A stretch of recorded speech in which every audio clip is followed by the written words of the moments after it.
In a rare Saturday session, House Democrats and Republicans clashed as they prepared to vote on legislation that would provide billions in funding to the Postal Service. The coronavirus is expected to prompt a flood of mail-in ballots, but comments from President Donald Trump against mail-in voting and reports of service slowdowns have raised a firestorm. Michael George reports from New York. As they prepared to vote, House Democrats said the Postal Service legislation is needed to protect the November election. It was so angering for Americans across the political spectrum that President Trump and Postmaster General DeJoy openly sabotaged the Postal Service in order to prevent people from casting votes through the mail.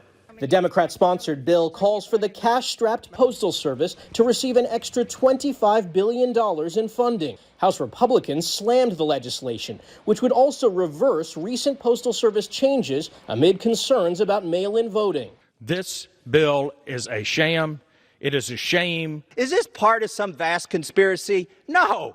It's part of a decades-long realignment process where the post office is trying to match the needs of the consumers to the post office infrastructure. After a barrage of criticism, Postmaster General Louis DeJoy said he would halt cost-cutting moves until after the presidential election. The Postal Service is fully capable and committed to delivering the nation's election mail securely and on time.